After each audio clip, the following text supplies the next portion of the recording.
Hey everybody, Vaughn here with the Vonster vlog, and I want to talk to y'all about why I have stopped dry canning my dried goods in the oven and what I started doing instead.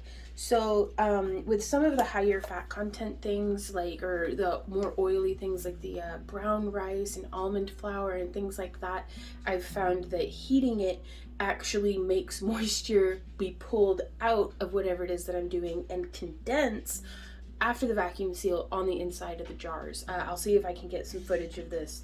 But let me know if you've had this experience, because I don't know if it's just something that I have done wrong or if this is like a common thing. But what I've started doing instead is popping in one of these oxygen absorbers and just vacuum sealing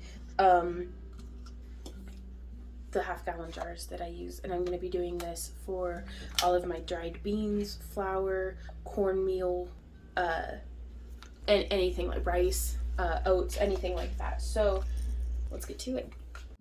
Alrighty guys, so I have my washed and sterilized jars. The way that I did this is just washed them in the sink, dried them in the oven. Now they're ready to go. And I'm going to be pouring in. We have our long grain white rice here, and even though Randy and I are low carb, we do give this to the dogs and the chickens, and we eat some as well. But it's also just a really nice, like, shelf stable. It makes sense to keep it on hand, and it's a great way of thickening up soups and stews and different things like that. So I'm going to go ahead and fill up all of these jars and getting them to about right there. So let's do it.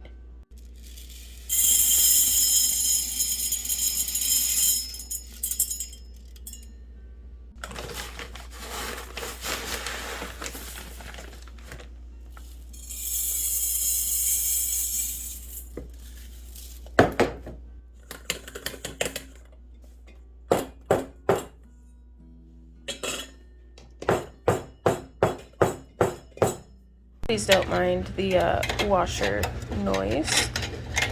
Ooh, there we go. We got one. We got one. Now these are nice and hot from in the oven, and I am just going to struggle with doing this one-handed. But yeah, so now that they're warmed up, not just for sterilization purposes, but to get the rubber gasket that's on there, haha, did it one-handed, ready. And then I'm going to have Randy come through with our handheld pump, because I'm going to try it myself again, but he got it to work the other day. And so I'm so glad that I saved it, even though I was convinced it was like, it was broken, but it was user error. Actually, before I put these on, I need to put in the oxygen absorbers.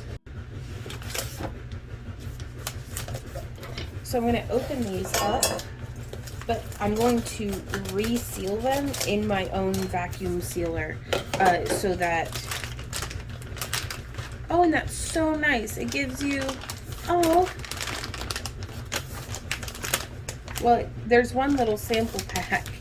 I was hoping, yeah, okay. Randy, check this out. They're in, I was putting off opening them for so long because I thought I was going to have to vacuum seal the whole thing. This is perfect. I highly recommend this. It's like they saw a flaw in the system and worked around it. Okay, so this one I'm not vacuum sealing because that's what we're going to be working on first. But now I'm going to put, I'm going to throw them a bit. And I'm just going to put one oxygen absorber, do not eat, into the tops of each of these. No. And then careful, because those lids are super duper hot. Don't touch. What's wrong with you, man? I specifically said don't touch it. Okay, and then I'll wait to do another batch. So don't do this one yet either, because I've got some beans to can up too. Beans. Which, okay. So now that'll be all right. We go like that, right? That's what you did. And then you put this on. You just line the holes up. Did you press real hard? Yeah.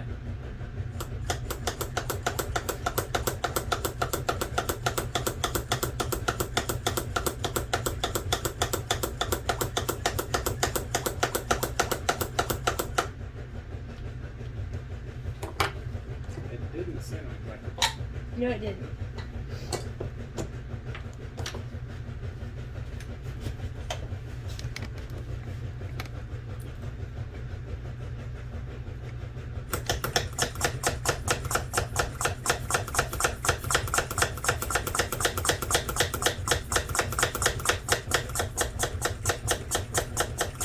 Kind of like there's a lot of air in rice. He's doing it though. Because you can hear those noises. Mine didn't make that noise.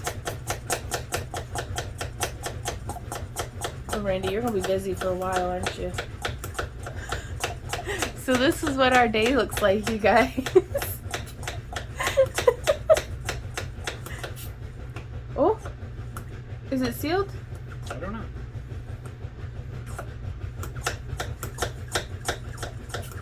I'm waiting to hear the lid. Yeah, because the lid like pinged a bit, like yesterday when he was doing a much smaller jar. So how hard would you say you're pressing with your left hand right now? Pretty good. Pretty good? This But was yeah. the one from the other day. Yeah. It sounds like we just broke the seal. Sounds like it. Oh. All Okay. of that pumping for nothing. Yeah. Well, I'll try a turn. But yeah, so we're gonna keep doing this, you guys. I hate it. I hate it so much. Guys, we did it! We did it! It took both of us. Okay, so we're gonna do this again. But on this one. So you hold it down and I'll do the thing. Okay. Vaughn, do the thing. Do the thing.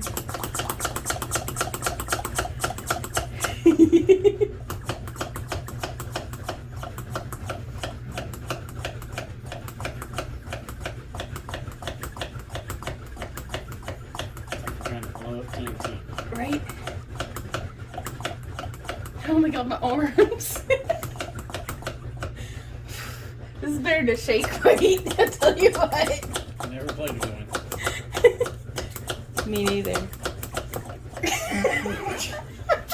Oh. Oh, did we just break the seal? Oh, let's see.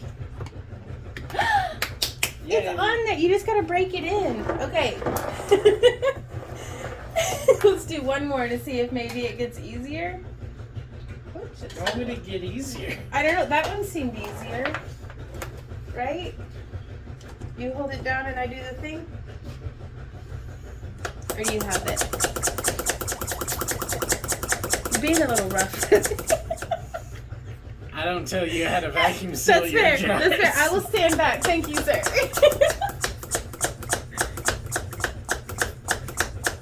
That is excellent vacuum sealing form, honey.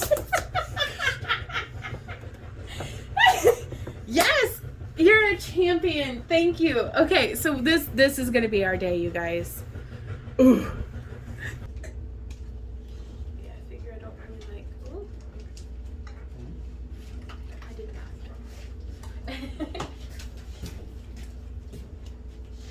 But I try to not open the oxygen absorber until like I've got 10 jars ready. Man, you're getting fast at that.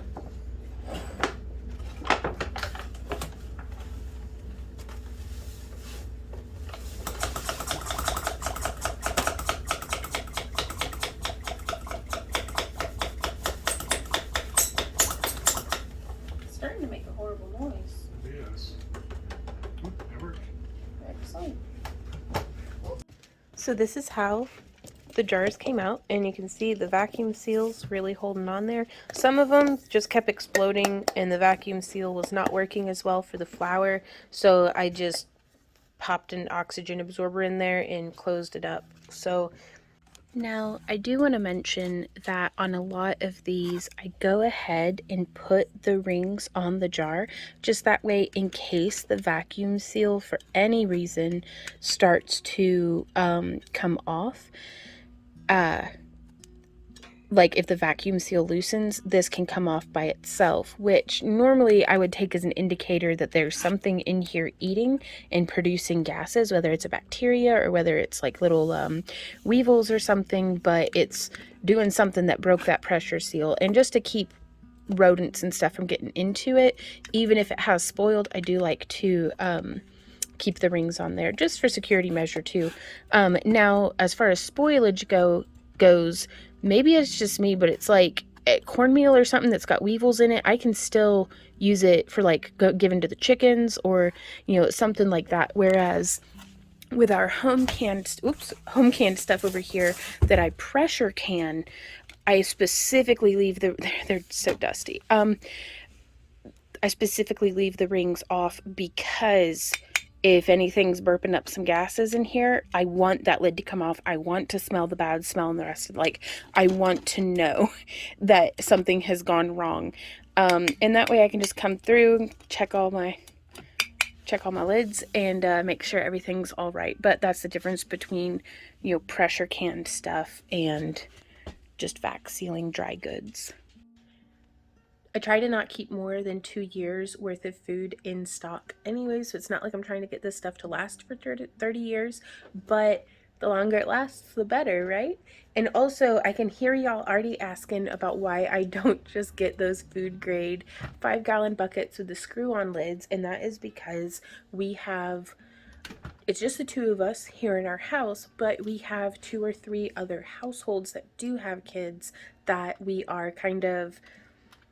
have the space and the inclination in our home to do this stuff and kind of get some food put away and different things, whereas our friends who, you know, have their new baby and live in an apartment, and our friends who, you know, live in quite a small home, it's a lot easier for me to just give them a 1/2-gallon jar of cornmeal if they're low or if there's need for anything or anything like that. Or honestly, more often than not, I just make a casserole out of what I have and then take it to them and be like, here you go, you don't even have to cook it, isn't that nice? So I don't know how to be a good friend to people, but that's one of my things that it's like, I love you and I don't know how to show it, so here's some food. And that's why I do it in the glass jars. Also, those buckets are heavy. And yeah, so let me know how you guys go about doing your dried goods, and what size family you're prepping for. So if it's just you and your partner, or if it's just you and your extended friend family, or if you've got just a whole herd of little ones that you're feeding, let me know down in the comments. And I really look forward to hearing from you guys. And until next time, y'all, keep on keeping on. Mwah. Bye.